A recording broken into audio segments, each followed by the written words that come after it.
안녕하세요, 일렉트로캠입니다. 오늘은 리티움 아메리카스 코퍼레이션 이 회사 주식으로부터 이야기를 시작해볼까 하는데요.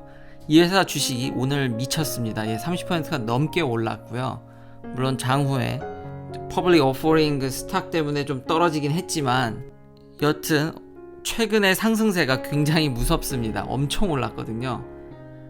이 오른 이유가 뭐냐면 왜 이렇게 올랐냐고 이제 여러 기사들이 떠 있는데, 왜 올랐냐면 네바다에서 리튬 광산 프로젝트가 승인이 났습니다. 그래서 그 호재로 인해서 엄청나게 올랐습니다. 거기다가 네바다에는 테슬라의 기가팩토리 1이 있습니다. 거기서 배터리를 어마어마하게 생산하고 전세계 리튬 배터리 공장으로, 단일 공장으로 전세계 규모가 지금 넘버 1입니다.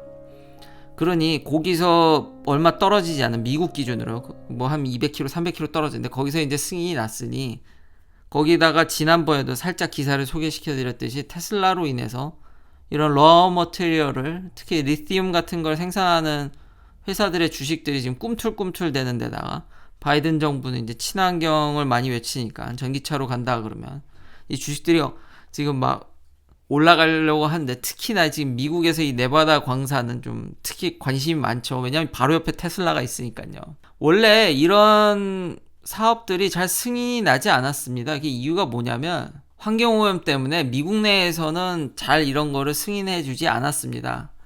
그래서 뭐 프래킹이냐 리튬 마이닝이냐 누가 더 나쁘냐 뭐 이런 비교글도 있습니다. 프래킹이 뭐냐면 셰일가스라고 생각하시면 됩니다.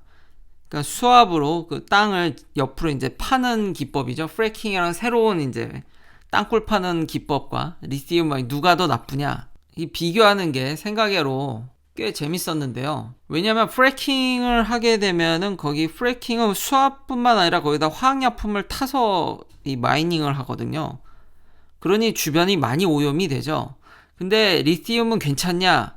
왜냐하면 상대적으로 그런 화학약품을 쓰지 않습니다. 이제 광산 개발할 때. 근데 여기 보니까 뭐 그런 화학약품 쓰지 않지만, 근데 나중에 테슬라가 캐는 방식을 보면은 결국 이래저래 화학약품이 개입될 여지는 있습니다.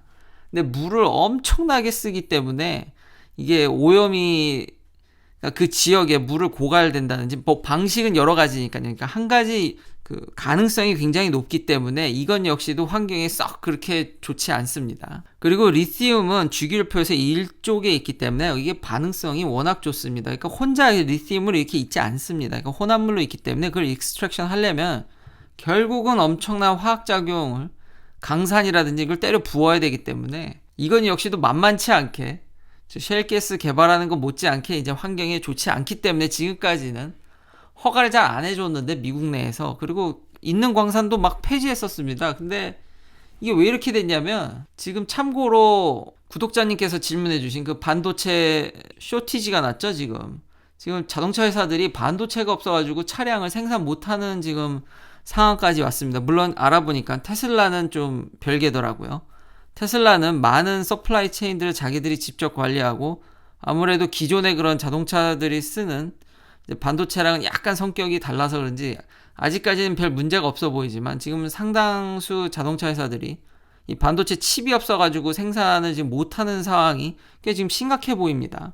이게 왜 이렇게 됐냐면은 코비드 여파도 있고요. 그리고 지금 테슬라가, 다 테슬라가 정말 미꾸라지입니다. 테슬라 때문에 다 모든 게 지금 다 바뀌고 있어서 참 대단한 기업인데, 테슬라 때문에 자율주행에 대한 니드, 최소한 주행 보조라도 좋게 만들어야 되기 때문에 반도체 수요가 자동차 회사들한테 확 늘었습니다.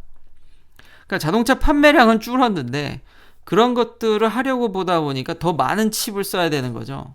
그럼 마지막으로 정치적인 이 문제, 그러니까 중국은 참 대단한 것 같습니다. 그러니까 중국과의 관계가 틀어지면서 지금 많이 그 무역 전쟁을 하고 있죠. 그러니까 약간의 이런 바틀렉 이런 것들이 생긴 거죠.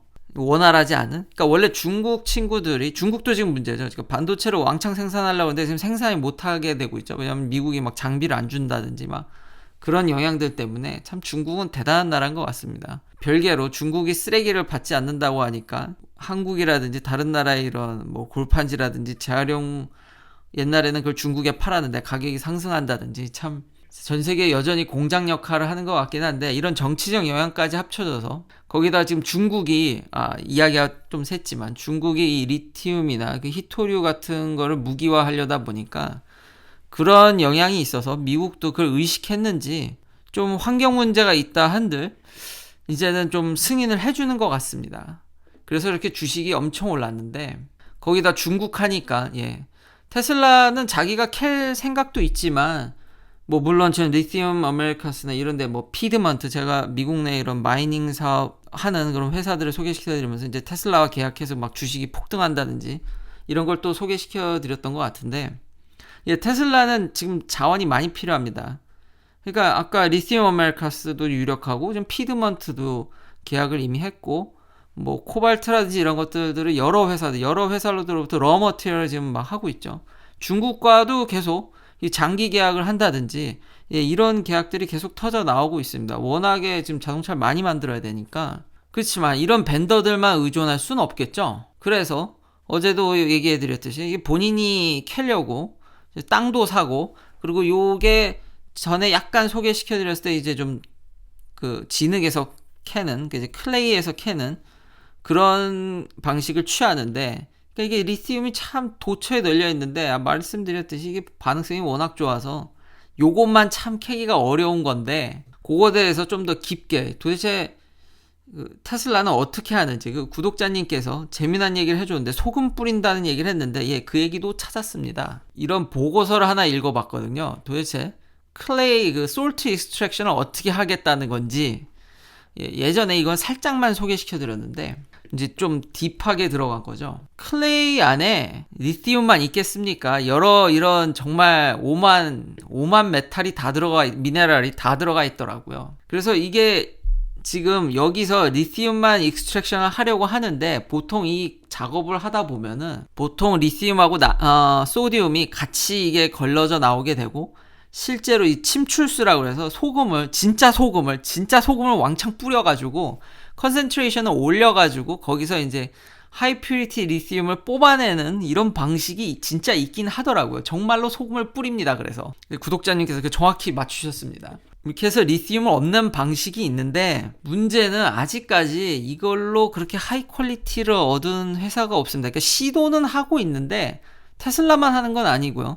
그러니까 시도는 하고 있는데 좀 회의적인 모습이 있더라고요. 그러니까 100% 이게 성공한다는 얘기는 없습니다. 그러니까 뭐 이쁜 그림은 아닙니다만 그렇지만 지금 이렇게까지 하지 않으면 그러니까 공급이 부족이 될 수 있기 때문에 테슬라가 이렇게 직접적으로 뛰어드는 것이겠죠. 그리고 다른 또 논문도 찾아봤는데요. 그러니까 전해드리고 싶은 말씀은 브라인이나 이런 데서 오래 걸리고 이게 좀 버틀렉이 당분간 될 수 있지만 지금 테슬라도 저런 새로운 방식을 연구하고 있고 그리고 최근 이런 네이처 머티리얼 논문을 보면은 모프라고 해서 메탈 오르게닉 프레임워크인데 원래 옛날에 이런 구조들을 원래 화학 반응의 촉매로 썼는데 요걸 이용해가지고 이걸 필터로 써가지고 리튬을 익스트랙션 하려는 연구도 진행 중에 있습니다.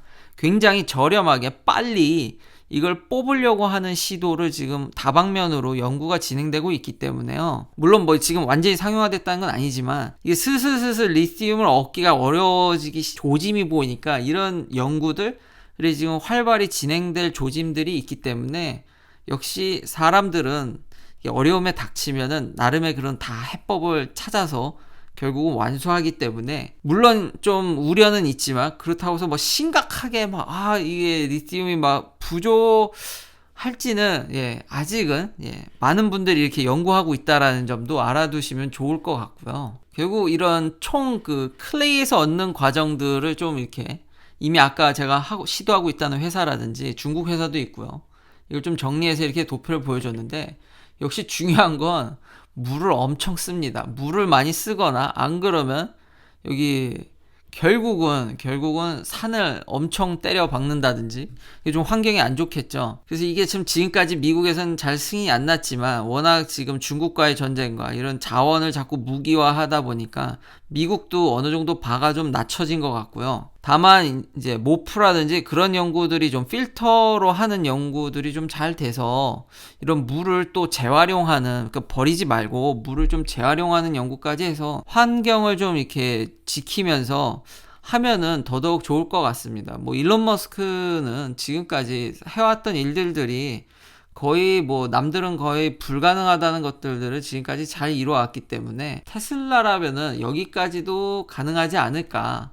그러니까 뭐 예를 들면 지금 이런 물 또 얘기하니까 생각나는 게 일론 머스크가 그 배터리 공장 얘기하면서 프레먼트에 지금 파일럿이 돌고 있죠. 이제 4680 배터리를 지금 파일럿으로 프레먼트 공장에서 생산하고 있는데, 그러면서 이제 벌집 모양의 이제 셀2 바디, 셀2 카로 가는 그런 정말 단단한 그 프레임 구조도 지금 요즘 밝혀져서 정말 이제 조만간 나올 것 같은 조짐이 보이는데, 다시 물 얘기로 돌아와서 일론 머스크가 뭐라 그랬냐면 캘리포니아는 굉장히 그런 환경에 대해서 규제가 심한 주입니다. 근데 그런 주에서조차 4680 배터리를 파일럿으로 생산하는 거 무려 10기가와트를 그걸 생산하는 걸 허가를 받았거든요. 환경 규제를 다 통과하고. 그렇기 때문에 여기서도 테슬라가 어떤 정말 환경까지 혁신을 이루어주지 않을까, 그 조그만 기대는 조금 있습니다. 긴 영상 시청해 주셔서 감사합니다. 내일도 테슬라 관련 이야기들로 찾아뵙겠습니다.